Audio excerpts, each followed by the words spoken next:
Hello everyone, welcome to another shmup topic video, and today's subject seems long overdue because in my career as a YouTuber, I see a trend popping up in the comment section all the time in my tutorial videos, in my reviews, in my commentaries, which are people saying, wow, I can appreciate the genre intellectually, I can consume it and love it passively, but unfortunately, when you get that arcade stick in my hands, my reactions are just too slow. I can't see the bullets in time. My hands are too geriatric. They just can't hit the inputs. I don't have that machine precision of the youngster that I seem to need. I am just too old to play difficult games. Well, today I have some good news and I have some bad news. The good news is that you are not too old to play difficult games. The bad news is you can't really use your age as an excuse if you're struggling in these games, because even though you've been gaming for a very long time and you can whip through a platformer, you can whip through an FPS, when it comes to these arcade genres, fighting games, shmups, beat 'em ups, run and guns, rhythm games, these arcade genres take time and effort to gain skill in, and there just is no other way around it. Legacy skill in other genres can't really take you that far. You can take some of the best FPS players in the world, you throw them in Mushi Ultra, there's gonna be some time where they need to adjust to what is going on, because unlike what people seem to think in the comment sections pretty often, pure reaction time is actually not that important of a skill within the genre. I mean, it's a nice edge to have, especially with some random patterns and some wild endings. But when it comes to skills within the genre, that totem pole, pure reaction time is pretty low on that list. You have a lot of other skills that take precedence over pure reaction time. And in fact, if you look at many of the best players in the world right now, a lot of them are like in their 40s or 50s. For example, last year they did Foo Foo Foo versus SPS, two of the greatest shmup super players of all time, and they are pushing their age in terms of gamer years, and they're still kicking some total ass. It was an amazing demonstration. Think of the fighting game players as well.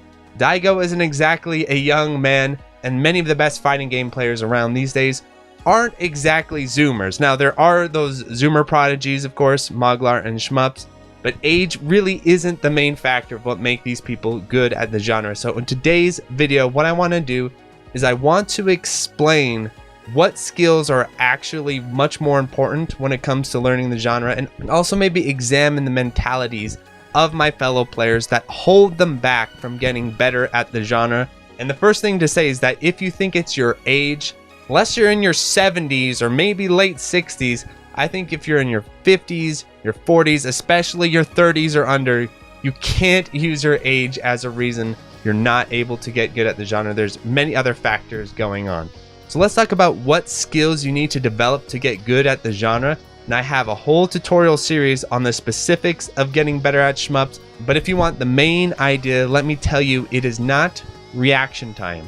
So when you watch super players like Jamers or Iconoclast or Moglar, and you're seeing them weaving through these insane patterns, finding these tiny little openings and just walls of bullets, if you're watching that on screen and thinking, wow, look at those reaction times, look at that visual acuity, he just seems to be able to play in slow motion, let me demystify this for you a little bit. Because when it comes to expert level dodging, yes, the best players in the world are pretty insane with the reactions, but that isn't what's making it happen, because these games aren't built to just be played purely reactively. And in fact, when you watch people try to play these games uber reactively, and maybe even use some tools to help them along the way, if you know what I'm saying, there are some pretty infamous replays where, yes, the player is dodging the patterns with inhuman precision, but also it is absolutely clear to anyone experienced in the games that this is not natural gameplay, that this is not expert gameplay, this is just someone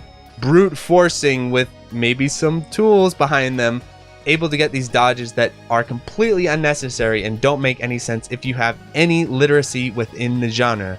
So then you must be wondering, okay, how are the super players able to do it? If it's not my reactions that are holding me back, what is? And what the main skill is, in my opinion, when it comes to shmups, is the ability to accurately and precisely visualize patterns before they happen.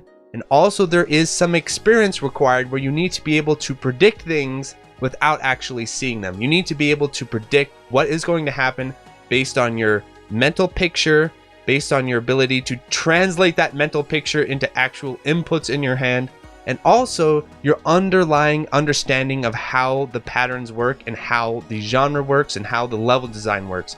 You put all those ingredients together and you get a Jamers, you get a Moglar, you get someone who seems inhuman with what they're able to do because they know what's going to come next.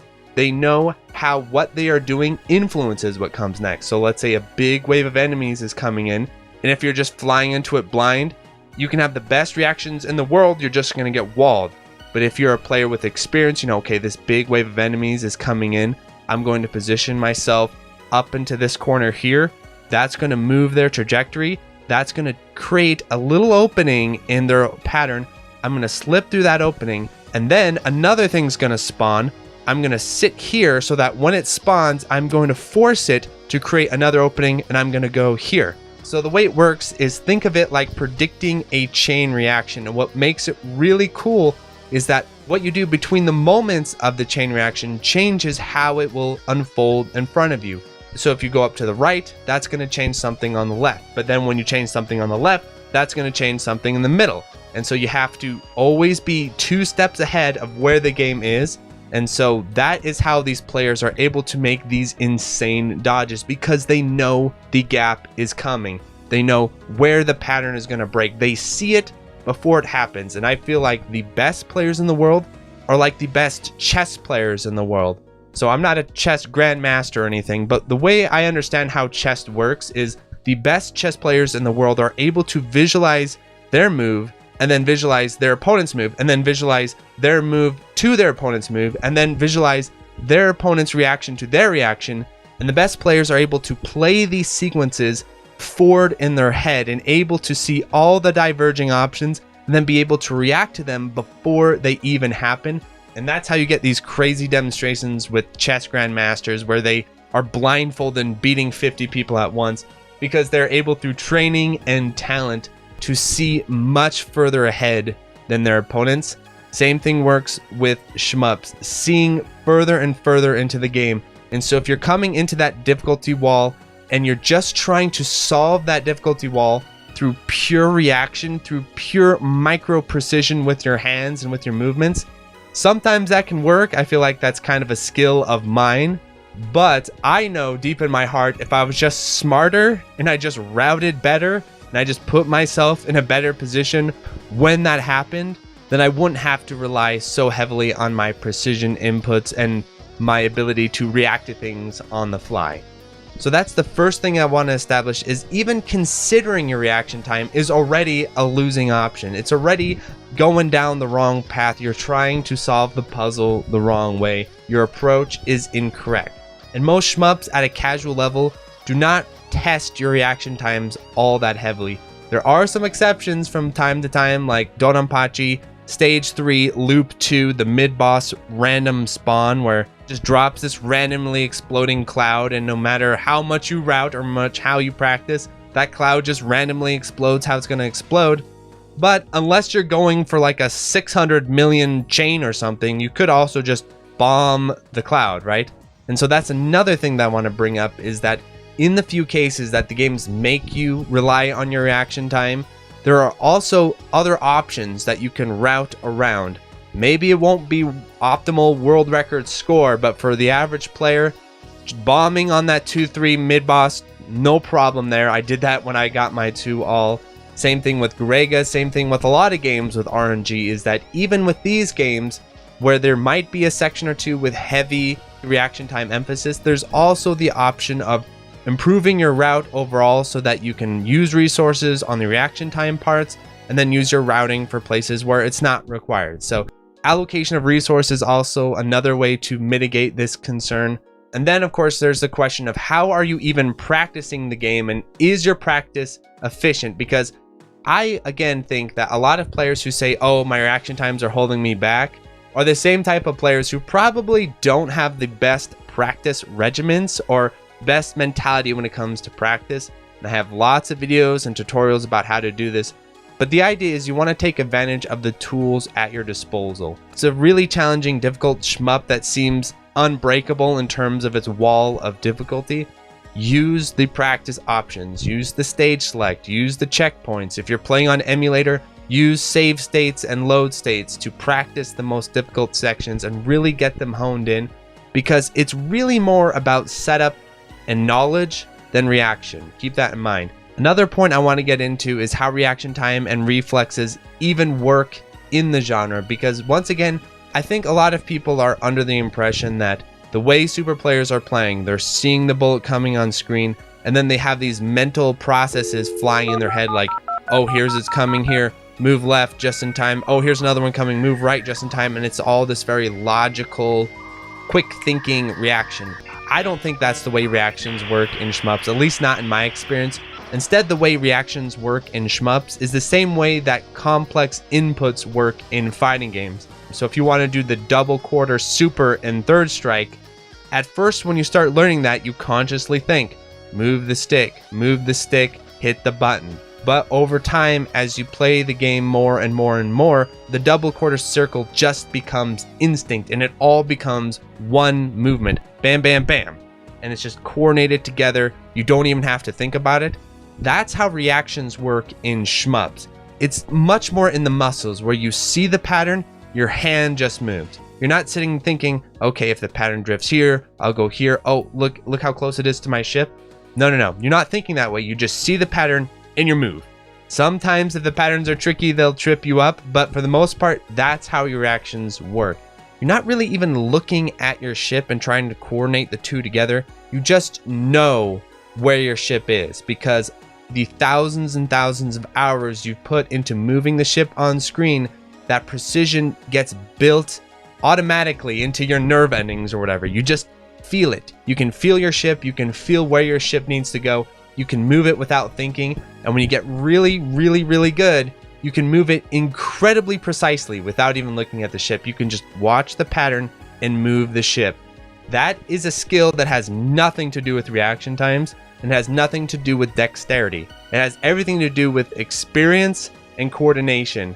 And the only way to develop that, or the best way to develop that, is trial and error, over and over and over and over. And I think this is the barrier that most players run into, and this is the barrier that most older players run into, because as a family man myself, I absolutely get it.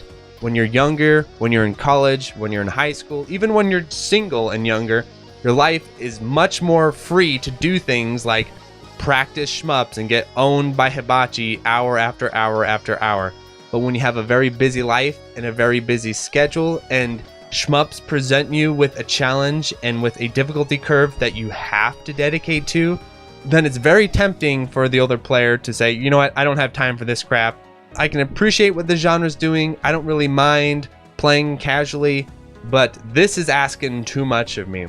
I've been there myself. I struggle with this a lot these days, where between running the channel and doing everything I do IRL, it is very, very difficult to find time to sit down and practice Ketsui and practice for that emote. But every time I do, and every time I sit down and get into the thick of it, I think, this is gaming. I'm really engaging with the genre, where it's really fun to go through and get those 1cc's, 1-alls that I can kind of scrap out in a day or two.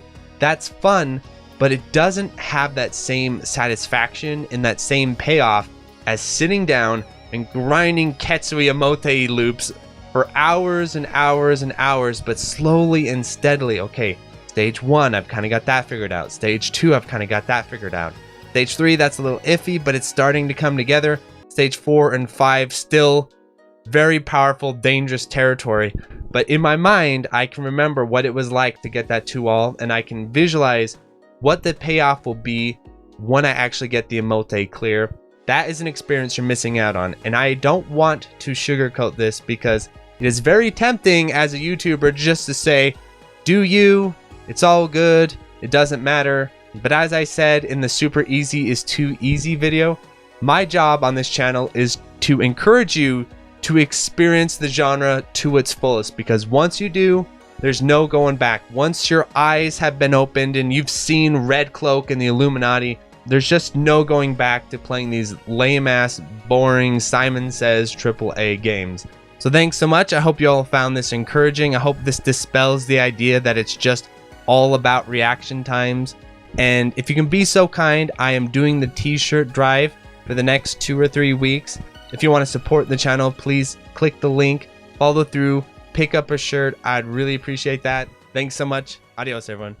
So thank you to the $5 patrons, 100, accepting Panda, Alexander Pfeiffer, Dingo, Another Joe, Anthony A, Aaron Solis, Arrow Viper, Bo, Ben, Beto Dames, Borgie22, Brian Shiver, Chase Palumbo, Chato Maltese, Chris Yuzefovich, Chronic Burnout 3, Climby Coyote, Coast, Color Boy, Cooksan666, Cook Some Soup, Corey Mark, Des Audio, Danchi, Darren Griffin, Datrot, Delta Tango 6, Disco Stas Leia, DJ420 Praise It, Eric H, Fantaside, FCK, Francisco, Full Set, Retro Shmupper, Jake Ryan, JLab, JB RPG, John Kelly, Gameboy Guru, K, K2, Khalil Reedy, Contain, K-Horse, Larridge, Malaise, Matt O'Leary, The Goddamn Milkman, Maz, Megadeth 859, Minung, Mechalin, Michael Stum, Mitchell Y, Queen Charlene, Nathaniel Davis, Neon Dagger Games, Okla Kugels, Psycho Blizzard, Rattlecat, Raul, Real Skeen, Riff Mason, Rolf015, Sarah, Scanline City, Seesaw STG, Shmup Junkie, Sarah Pong, Steve Fiction, Street Magic, Superfunk, Takero Mucho, The Boot Rex, The Dirty Screech, The N1, The Old Bensta, TRM, Sugumo, Tuwayu, Twilight EX, Unikoi Roots, Vic Viper, Wabby Legs, X20 Spec, Boghog, and Utakaya. Thanks for watching.